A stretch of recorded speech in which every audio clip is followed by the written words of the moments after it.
Jelas kok, Jelas, Kak. Kak.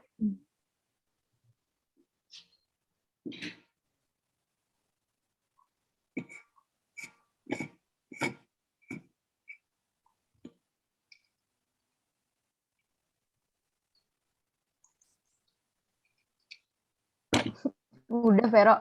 Nggak ngitung. Aku nunggu Vero ngitung. Udah ya, Vero? Udah. Oke. Oke. Halo Digicode, balik lagi sama aku Astrid. Dan aku Karin di sini. Apa kabar Karin? Kita udah Baik. Iya, kita kemarin terakhir ngobrol-ngobrol tentang IT ya, Rin. Bener banget. Gimana sih, Sekarang pusing nggak Astrid?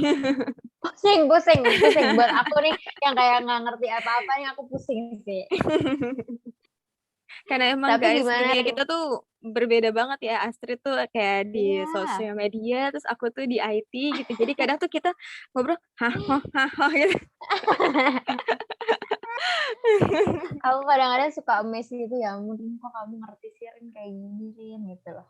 Iya, aku juga bingung sama kalian-kalian yang di sosial media tuh kayak keren gitu loh, bisa ngelihat apa namanya tren, terus ngelihat apa engagement gitu-gitu. Aku itu yang aku tahu tuh baru itu aja guys. Tapi gimana, Rin? Kamu berarti di dunia IT udah berapa lama, Rin? Sampai sekarang? Kalau dari karir ya itu udah sekitar 2 tahun lah, 2 tahun, 3 tahun deh gitu. Nah, 2 tahun ini gimana rasanya buat kamu? Wow, kayak banyak banget challenge-nya sih gitu. Jadi kayak sebenarnya aku kalau boleh cerita dikit ya guys, maaf. Di tahun pertama itu aku nggak IT sama sekali. Aku tuh ada di bagian bisnis waktu itu. Jadi kayak campaign salah satu provider di Indonesia gitu kan. Maksudnya campaign di sini bukan yang terkait konten gitu sih, tapi lebih ke nge-manage apa ya kayak bonus atau telepon atau gitulah gitu. Nah terus kayak aku habis itu baru ke dunia IT selanjutnya ikut kayak salah satu MT gitu. Nah baru deh dari situ aku kayak masih belajar terus kok gitu. Kalau kamu Tapi gimana Street? ya begitu ya Bu ya. Kan kita sama-sama kerja di bidang yang satu hari aja kita nggak belajar atau kita nggak ngikutin sesuatu yang baru tuh udah ketinggalan gitu. Yes, bener Jadi banget. benar-benar mesti up to date banget lah gitu ya. Nah tapi Rin, hari ini kita bakal ngobrol-ngobrol nih sama kakak yang mungkin penengah antara kamu dan aku. Dia role-nya Iya. social media manager, tapi di perusahaan yang bergerak di bidang IT, yaitu Prograde Indonesia. Halo Kak Octavia Putri. Halo, siang. Yang Kak aku manggilnya Kak Octa ya Kak. Ya, boleh. Apa kabar Kak? Sekarang Kak gimana? Baik, Sudah baik. 1 tahun lebih pandeminya. Ya, betul. Ya, baik-baik. Alhamdulillah. Ya, kalau kayak gini sih masih sehat aja istilahnya. Kita bersyukur banget sih ya. Masih ya, Alhamdulillah Iya, ya, sehat. bener banget. Nah, Kak Okta, boleh dong Kak diceritain kayak karir experience Kakak dari kayak bener-bener dari lulus kuliah nih Kak sampai sekarang bisa jadi sosmed manager tuh gimana sih Kak perjalanannya? Ya, oke. Terima kasih sebelumnya untuk kesempatannya bisa share sama teman-teman semua di sini.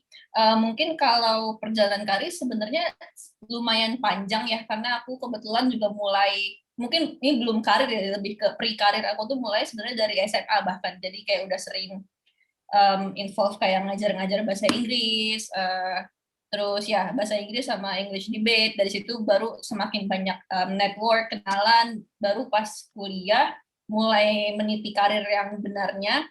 Itu sebenarnya karena aku tuh sebenarnya jurusannya dulu ilmu politik, jadi awalnya ngambil masih sejalur nih, ngambil di hubungan internasional, bekerjanya juga di bidang sana.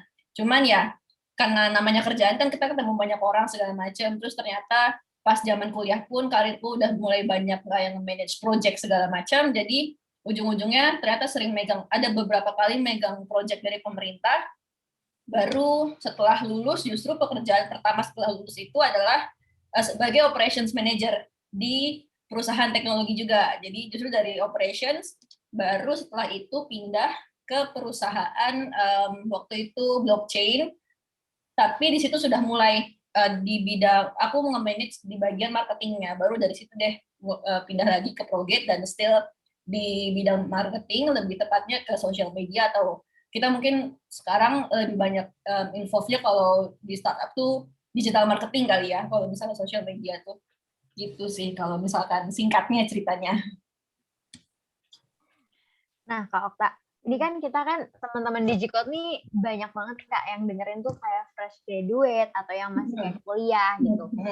Nah, waktu aku lihat LinkedIn Kak Okta, di situ kan ada mediumnya juga. Nah, terus aku langsung baca dan aku tertarik nih Kak sama salah satu artikel yang Kak Okta tulis. Yang judulnya What It Feels Like for Being a Fresh Graduate, Middle Manager in a Startup Company. Di sini Kak Okta nulis kayak people will somehow underestimate you, terus you will be paid less, sama your team will not take you seriously. Nah sebenarnya gimana sih Kak dunia kerja menurut Kak Okta? Maksudnya dari fresh graduate gitu ya, dari fresh graduate ke company itu gimana sih Kak? Boleh diceritain nggak? Mungkin ini ceritanya nggak bisa apply ke semua orang, cuman mungkin aku bisa lihat dari pengalamanku dan juga teman-teman, ya pasti namanya fresh graduate kan kita somehow ada pukulan ratanya lah. Let's say mungkin saat itu aku juga kebetulan bersyukurnya ada di lingkungan sama teman-teman tuh yang sama-sama ambisius semua, jadi walaupun kita fresh graduate saat itu kita tuh udah punya bekal sendiri gitu, jadi kayak bener-bener lulus tuh nggak kayak kosong melompong, nggak ada pengalaman. Jadi mungkin itu salah satu poin yang aku highlight kalau misalnya kita bahas artikel itu tuh somehow di saat kita jadi fresh graduate sebenarnya kita mungkin bisa mumpuni, cuman memang karena kondisinya kita masih fresh graduate, jadi kita juga akan di-treat di dunia profesional itu yang memang sebagai fresh graduate regardless of background kita sudah semampu apa, let's say seperti itu. Cuman again balik lagi sih, kalau misalkan mungkin teman-teman di sini kan juga pasti banyak yang tertarik sama startup, itu sebenarnya kesempatan yang bagus banget juga karena startup itu kan dinamis banget ya. Dan memang betul, maksudnya jadi tempat untuk belajar banyak karena memang dunia kerja kan pasti beda banget lah sama dunia kuliah, banyak banget hal yang kita belum pelajari, atau mungkin lebih banyak ke segi, kalau menurutku tuh dunia kerja yang bikin susah adalah segi interaksi satu sama lain sama orang, karena it involves money, and when it involves money itu pasti triknya lebih banyak, let's say kayak gitu. Beda sama kita kuliah kan kita cuma belajar, nggak ada money involved di sana, let's say kita salah ngomong pun nggak akan mempengaruhi profitable kampus kita seperti itu misalkan. Tapi kalau di perusahaan kan kita salah ngomong bisa aja mempengaruhi profit perusahaan, let's say seperti itu. Makanya akan lebih tricky, dan disitulah sebenarnya tantangan di mana memang startup itu ya bagus banget buat fresh graduate untuk belajar. Mungkin dari situ juga kenapa yang aku sempat bilang di artikel juga somehow ada kondisi di mana teman-teman bakal merasa paid less, karena memang disitulah kita kayak kuliah kedua untuk belajar. Tapi pasti segala sesuatu kan ada apa ya, pros and cons-nya lah ya. Kalau misalkan di lulus sebagai fresh graduate dan bekerja di startup, ya pros and cons-nya seperti itu. Prosnya mungkin itu lahan yang benar-benar bagus buat belajar. Contohnya aja aku kayak lulusan ilmu politik kok tiba-tiba bisa kerja jadi operation di bidang operations, terus tiba-tiba bisa jadi di bidang marketing, kan itu bisa meloncat sana sini sesuai keinginan kita, nanti ketemunya juga mau kemana tuh bisa banget. Konsep mungkin ya itu, karena kita banyak belajar, kita nggak bisa expect stability at the very first time gitu. Jadi kayak kalau baru lulus ya jangan expect untuk langsung dapat stability, pasti bakal banyak banget struggling di awal. Ya kayak gitu sih ya, mungkin ya seperti itu. Jadi kayak banyak banget tantangan, tapi juga seru kalau untuk teman-teman yang mau banyak challenge, banyak ya menghadapi hal-hal baru seperti itu sih kalau menurut aku. Jadi emang kita tuh dituntut untuk harus terus belajar gitu ya, jangan takut untuk menghadapi hal-hal baru gitu ya Kak. Setuju banget. Nah tapi pernah nggak sih Kak kayak Kakak ternyata mencoba sesuatu dan ternyata kayaknya ini bukan gue deh gitu, atau dan itu gimana cara Kakak mengatasinya gitu Kak?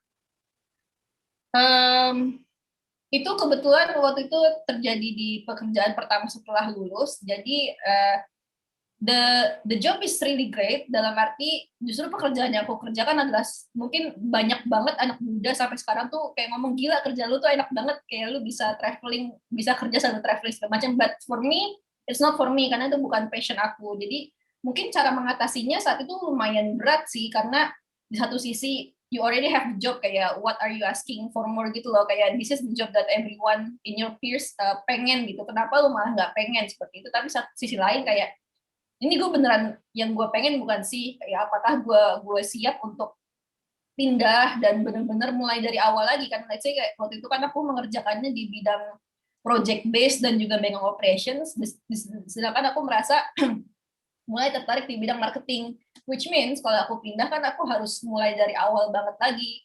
Aku nggak ada background marketing sama sekali, harus belajar dari awal. Jadi tantangannya di situ. Cuman cara mengatasinya waktu itu gimana ya? Mungkin lebih banyak ke, of course sebelum memutuskan untuk pindah, aku harus yakin dulu. Selain mungkin kalau case-nya teman-teman nanti ada yang mengalami, mungkin kita harus yakin dulu kayak selain kita pengen, tapi kita juga bakal mampu menjalani itu. Karena beda banget antara hal apa yang kita suka sama apa yang kita pengen. Seringkali kita ngerasa kita suka, tapi beda banget antara hal yang kita suka sama yang kita mampu kerjakan.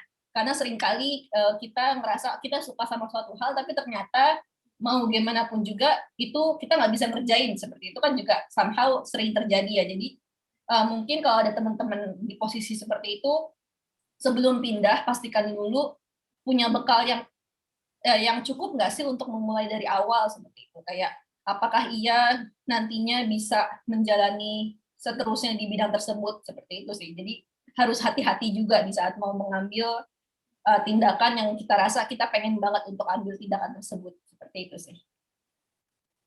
Nah, kalau aku lihat nih Kak, dari experience Kakak tadi kan Kakak udah cerita ya, mulai dari lulus juga itu apa deh, operation manager ya Kak? Iya. Nah, itu udah bergerak di bidang IT gitu ya Kak perusahaannya. Ya, Nah, dan seterusnya tuh juga lebih banyak apa di perusahaan yang di bidang IT juga gitu. betul. Nah, sebenarnya apa sih Kak yang membuat Kakak tuh tertarik untuk masuk ke perusahaan yang berbasis IT gitu Kak? Atau yang apa ya, bergerak di bidang IT gitu? Ya, mungkin apa ya, menurutku tuh unik banget sih, kayak perkembangan teknologi kan kita ya misalnya tiap tahun tuh ada aja gitu kan. Jadi kayak menurutku kayak ini this is something new, this is something I never heard, tapi menurutku ini potensi yang besar. So ya itu sih lebih ke mungkin kenapanya karena satu menurutku menarik karena namanya teknologi itu selalu berkembang, itu adalah masa depan. Jadi hidup kita let's say nggak stuck di situ-situ aja. Mungkin terus yang kedua kenapanya karena kebetulan network aku juga somehow yang menghubungkan satu sama lainnya ke arah sini sih. Jadi kayak karena aku juga percaya let's say kalau kita ngomongin soal karir ya, itu bukan hanya soal kemampuan tapi juga networking sangat membantu. Bukan dalam arti kita bisa masuk kerja karena orang dalam ya, tapi kayak let's say aku temenan sama siapa, ntar dia masih tahu ada info di sini nih, kayak gitu-gitu loh. Jadi kayak those kind of things sebenarnya sangat-sangat membantu. Walaupun banyak kasus juga somehow di saat let's say if you're really that good, kayak lu bisa dapetin pekerjaan di suatu tempat tuh hanya karena referensi orang tuh, it really can happen gitu loh. Itu menurutku hal yang tangible dan sangat banyak kejadian juga, which is not bad karena ya memang orang itu bagus let's say seperti itu. Jadi mungkin ya yang bikin aku selalu ada di track perusahaan teknologi dua hal itu sih, mungkin karena menarik, unik, sama juga memang networkingnya selalu ke sana arahnya. Seperti itu. Nah, kalau misalkan dari digital marketing dan social media itu sendiri, berarti dari kerjaan pertama kakak setelah lulus itu kakak udah mulai merasa ya kayak ada ketertarikan di bidang digital marketing atau sosmed. Nah, sebenarnya apa sih Kak yang kayak membuat kakak tertarik sampai akhirnya bisa berhasil terjun gitu di dunia sosmed ini? Yang bikin tertarik pertama mungkin kalau dari kasus aku tuh karena ngelihat di kasus perusahaan yang pertama aku kerjakan, karena let's say kita kan event based banget saat itu perusahaannya, jadi kayak aku ngerasa ada gergetan nih beberapa part, kayaknya marketing yang bagian sini kurang deh, kayak kita bisa loh bagian sini gitu-gitu, tapi kan somehow that's not my part gitu kan, jadi kayak aku nggak bisa involve banyak-banyak. Terus kebetulan again one of my bisa dibilang bukan mentor, mungkin bisa dibilang mentor, tapi bisa dibilang temen, tapi sebenarnya juga dia adalah senior waktu kuliah, jadi aku sangat mengikuti perkembangan karir beliau. Jadi kayak dia ternyata orangnya memang sangat marketing based banget juga, jadi kayak banyak melihat karya-karya beliau, konten-konten beliau tuh kayak keren juga ya ternyata, dan banyak belajar dari sana. Barulah dari situ jadi aku semakin tertarik sama dunia marketing. Jadi mulai sambil masih stay di perusahaan yang sebelumnya, sambil mencoba menerapkan beberapa hal related with marketing to that company, sambil belajar juga, sambil cari-cari informasi juga. Seperti itu. Nah, Kak, itu kan ketertarikan Kakak dari menjadi orang yang bergelut di bidang sosial media gitu, Kak. Nah, buat anak kayak aku nih, Kak, yang anaknya IT banget, aku kurang tahu nih misalnya tentang sosial media tuh kayak gimana. Nah, jadi apa sih, Kak, job desk-nya seorang social manager itu? Social media manager ya. Mungkin kalau kebanyakan startup, of course kita yang nge-manage kayak konten apa yang buat di-publish, kayak kita mempromosikan brand kita seperti apa, lewat channel apa, kayak gitu. Ya lebih ke kayak gitu sih, spesifik, literally kayak kita yang nge-planning konten apa tentang perusahaan yang akan kita publish ke publik umum.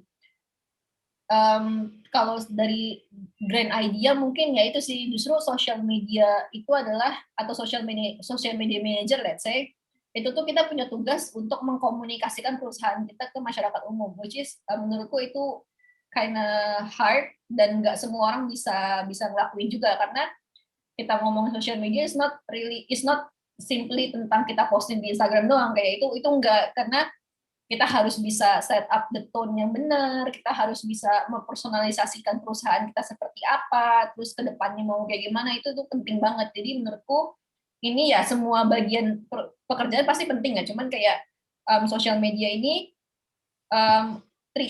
the tricky part adalah itu, kita memposisikan diri sebagai perusahaan tapi juga harus bisa seperti mempersonalisasikan perusahaan tersebut di mata umum. Dan itu di berbagai platform ya, Kak, ya? Di berbagai platform, di semua sosial media, atau banyak kayak di semua media online kayak artikel, any kind of community base yang secara online. Bahkan sebenarnya kalau di luar corona kan kita juga harus aktif secara offline juga ya, cuman kebetulan karena kita masih ada di corona time, fokusnya online dulu. Saya itu sih, online dan offline sebenarnya kalau kita ngomongin. Itu kalau marketing sih, tapi ya basically bisa meranah ke kemana-mana juga seperti itu. Nah, kalau misalkan strategi apa aja sih yang Kak Okta lakuin dalam bidang sosmed gitu ya, Kak, dalam mengembangkan Prograde Indonesia? Strateginya pasti yang pertama mungkin strateginya pasti yang pertama mencoba untuk selalu meningkatkan brand awareness, itu pasti kayak in any ways.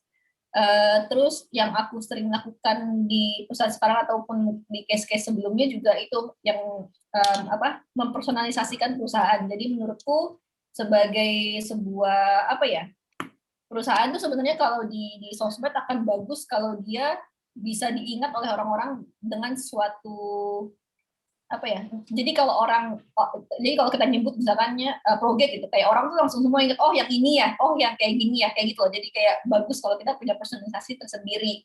Let's say kayak kalau kita nyebut Tokopedia misalkan, kan orang pasti langsung pada ingat kayak beli aja dulu kayak gitu kan. Jadi kayak menurutku tuh penting banget untuk kita bikin strateginya tuh somehow bikin ini, kalau kita ngomong Prograde orang langsung pada inget apa ya, atau mungkin let's say kalau kita ngomong belajar coding sendiri yuk, itu orang langsung pada refer Prograde aja kayak gitu. Jadi kayak strateginya mencoba untuk membuat sesuatu yang gampang diingat tentang perusahaan kita di masyarakat umum seperti itu. Berarti di situ kalau kita ngomongin sosial media, konsistensi juga memerankan peran yang penting gitu ya, Kak, dalam kita mungkin nge-posting konten atau apa. Nah, kalau misalkan mungkin nih, Kak, mungkin ada kayak teman-teman Digicode yang mau kerja di bidang sosial media juga, atau mungkin punya UMKM gitu, punya usaha. Apa sih saran yang bisa Kak Okta kasih terkait dengan brand awareness itu sendiri? Gimana sih caranya brand awareness itu tuh bisa benar-benar untuk bisa-bisa benar-benar kayak ada di kepala orang gitu, Kak. Kayak pertama kita top of mind-nya orang-orang tuh kayak belajar coding Progate gitu. Well, itu agak oke. Mungkin aku nggak again ya, mungkin ini nggak bisa merepresentasikan semua orang, cuman mungkin kalau dari pengalamanku yang bisa bikin orang langsung inget itu sebenarnya gimana ya? Kalau aku bisa bilang aku nggak, atau mungkin tim kita nggak bisa menentukan dari segi kita sendiri. Justru kalau dari kita tuh kita selalu banyak belajar dari pengguna kita atau customer kita. Jadi kayak apa sih yang mereka lihat dari kita, seperti let's say kayak dari interaksi yang sudah ada, kayak sebenarnya user tuh so far melihat kita seperti apa sih, dan kalau memang hal itu yang paling banyak dilihat oleh user, let's say kayak A gitu, let's say kayak sekarang user tuh semua mandang Progate tuh kayak sebagai platform untuk belajar coding yang sangat-sangat beginner friendly dan nggak bikin pusing untuk orang yang benar-benar nggak tahu coding sama sekali untuk belajar. Oke, kita udah paling banyak dengar seperti ini nih dari user, berarti ya udah let's say daripada kita menciptakan suatu hal yang baru, kita berangkat dari situ aja. Berarti ya udah itulah yang jadi identity kita ke semua orang, ke banyak orang, dan hal itulah yang akan selalu kita bahasakan ke umum. Let's say kayak kalau memang orang atau kita mau orang menganggap kita mudah dipelajari oleh semua orang lain, berarti kan bahasa yang kita sampaikan juga jangan bahasa terlalu baku juga dong, karena namanya pengen bisa buat semua orang, berarti harus let's say a bit conversational, tapi juga nggak begitu selengean juga, tapi nggak begitu formal juga, kayak gitu. Jadi kalau menurutku mungkin salah satu cara yang bisa dipakai supaya tahu brand awareness apa sih yang bisa dilakukan itu adalah banyakin denger kata customer juga sih. Gitu. Berarti dari kita sendiri harus adaptable. Yes, adaptable. Karena menurutku akan sangat sayang juga kalau kita jor-joran ngeset suatu hal, tapi ternyata hal itu nggak bisa diterima oleh masyarakat, atau bahkan hal itu beda banget sama apa yang dirasakan oleh orang yang menggunakan produk kita sendiri. Iya, Kak. Berarti penting banget ya untuk kita kayak bisa Banyak belajar terus sih. Iya, benar. Banyak belajar terus. Itu sesuatu yang sama nih Kak di dunia IT yang kayak aku bilang tadi di awal, kayak sama di dunia IT dan sosmed, kayak benar-benar harus belajar terus karena pasti ada aja perubahan dan perkembangan setiap harinya ya Kak ya. Nah, Kak Okta boleh dong diceritain juga kayak apa sih salah satu momen yang kayak menurut Kak Okta tuh paling challenging selama Kak Okta di Progate? Di Progate ya, paling challenging. Mungkin kalau aku personal justru malah ya aku harus belajar coding sendiri gitu. Karena kan again ya namanya istilahnya kan kita mempromosikan produk tempat belajar coding ya, masa yang mempromosikan nggak belajar coding kan itu agak agak kurang pol aja ya. Jadi ya mungkin untukku sendiri yang challenging adalah itu belajar coding sendiri, karena memang aku ingat banget ada salah satu guru coding Indonesia terkenal namanya Pak Sandika Gali, itu pasti teman-teman semua pasti pada tahu ya, pada belajar coding. Jadi itu beliau pernah ngomong coding itu mungkin memang buat semua orang, tapi semua orang harus nyoba coding, which is really true. Jadi menurutku yang paling menantang di Progate buatku sendiri yaitu untuk sebagai yang manage marketing, yang sebenarnya nggak usah ada hubungan sama coding sama sekali pun it's okay, tapi aku justru malah harus belajar ke sana karena untuk tahu apa iya benar, let's say ya, yang kita promosikan tuh bener nggak sih, kayak gitu loh. Jadi kayak yang nggak mungkin dong kalau yang kita promosikan adalah hal yang nggak benar, dan aku harus ngerasain sendiri seperti itu. Oh, jadi merasakan perspektif dari usernya gitu ya, Kak? Iya sih, karena emang aku sendiri di bidang IT tuh kayak kita baru bisa satu bahasa A, nanti kayak ternyata tahun depan udah ada bahasa B lagi yang lebih, oh ternyata lebih efektif nih kalau kita pakai ini, gitu. Aku sering denger banget banyak yang bilang gitu juga, kayak tiap itu trennya cepet banget berubah bahasa atau framework yang dipakai ya. Iya, benar banget. Dan kita tuh nggak bisa kayak berhenti di satu bahasa aja gitu, kayak jangan kayak gitu kalau bisa. Harus istilahnya kita harus jadi the master of none. Jadi ya belajar banyak tapi nggak perlu terlalu mendalam banget di satu bahasa doang dulu. Nah Kak, Progate ini kan udah berjalan officially launch-nya itu 2020 ya ternyata. Ya, yang Indonesia. Nah, tapi kayaknya tuh aku sebenarnya kayak pernah ngerasain kayaknya dulu kayak 2019 kayak gitu aku udah pernah nyobain Proget gitu, tapi aku kurang tahu itu Proget Indonesia atau Proget mana gitu ternyata. Mungkin proyek yang ini global, karena kalau kita kan Oh, pertama didirikan itu di Jepang, itu justru kita sekarang udah 6 tahun kalau yang globalnya ya. Jadi pertama di Jepang, baru ada cabang India, terus Indonesia resminya tahun-tahun lalu. So ya mungkin yang Kak Karin ya coba iya. sebut yang proyek globalnya, karena kita versi global juga udah ada versi bahasa Inggrisnya dari awal. Iya, soalnya aku kayaknya oh ternyata baru pas aku riset kemarin, oh ternyata baru launch 2020 ya gitu. Kayaknya aku udah pernah nyoba tuh kayak tahun-tahun kemarin gitu. Berarti ini justru malah user awal-awal banget ya. Iseng-iseng aja gitu, Kak. Nah, menurut Kakak nih, kan sekarang udah juga ada beberapa kompetitor lain ya kayak di bidang coding academy kayak gini. Nah, menurut Kakak apa sih yang membedakan yang menjadi ciri khas dari antara Proget dengan coding academy lainnya? Ya, jadi kalau yang paling membedakan dari Proget adalah kita itu benar-benar fokus untuk pemula. Jadi untuk teman-teman yang let's say kayak aku, kayak Kak Astrid yang benar-benar nggak pernah involve sama sekali di coding, itu kita benar-benar belajar dari nol, literally dari ngetik hello world, yang cara masukin huruf ke layar seperti Iya. apa. Kita benar-benar belajar dari situ. Dan bagusnya adalah jadi di program ini dirancang kayak kalau kita kan pemula bingung nih kadang belajar bahasa apa dulu ya, atau kayak setelah ini selesainya apa, itu tuh sudah tinggal ngikutin aja urutannya, sudah sesuai sama mindsetnya para pemula.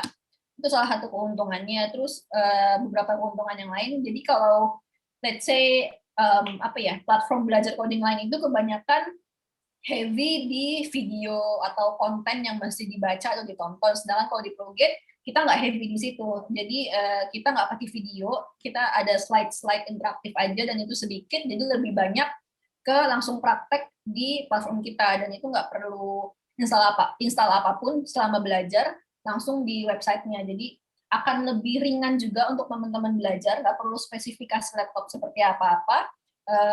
Dan dari segi user interference-nya juga menurutku ini sangat-sangat menarik ya. Jadi kayak kan kalau coding itu pusing banget ya huruf-huruf sama angka.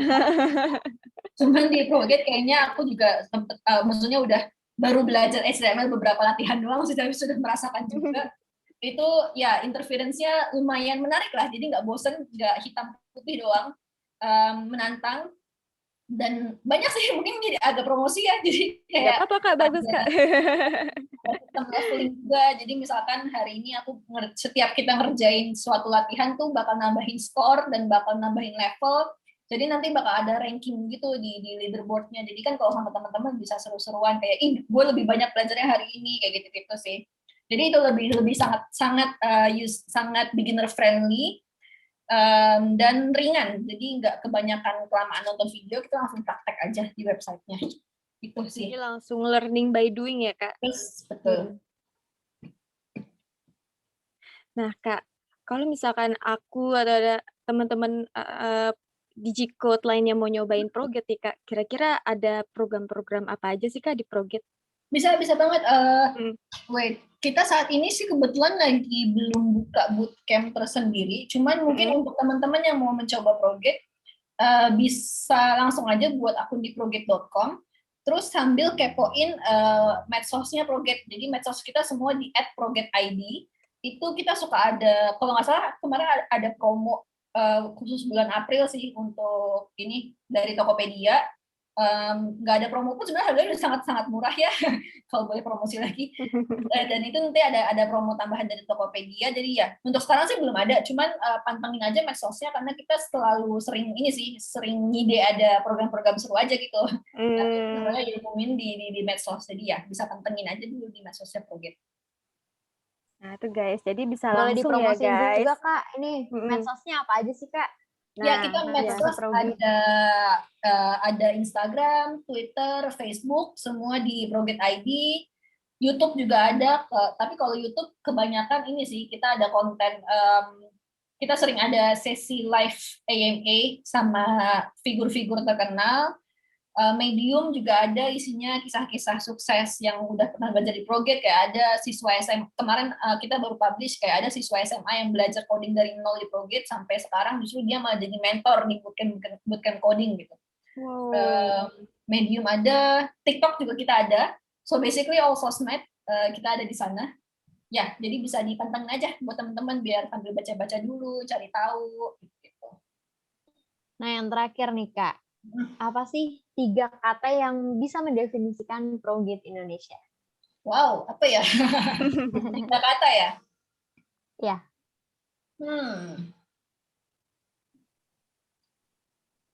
Mungkin apa ya? Interaktif, seru, sama friendly dalam arti user friendly. Itu sih kalau menurut aku ya. Oke, thank you Kak Okta udah mau ngobrol-ngobrol sama kita hari ini. Thank you Kak. Sharing pengalaman dan knowledge-nya buat kita dan teman-teman DigiCode yang pasti langsung pada penasaran banget ya Rin abis ini ya Rin. Iya, langsung pantengin aja guys kalau mau lihat promo-promo Progate di sosial media mereka. Terutama untuk para talenta digital wanita nih. Betul. Ya. Oke, thank you Kak Okta. Halo teman-teman. Nah, untuk jangan lupa, WhatsApp DigiCode akan mengudara setiap hari Senin jam 7 pagi. Dan bisa teman-teman DigiCode langsung akses di Spotify, Apple Podcast, Anchor, dan YouTube. Dan kalian yang ingin bergabung dengan Girls Code, langsung aja cek IG dan Twitter kita di @girlscodeofficial. See you on our next episode. Bye. Bye-bye DigiCode. Kak Okta.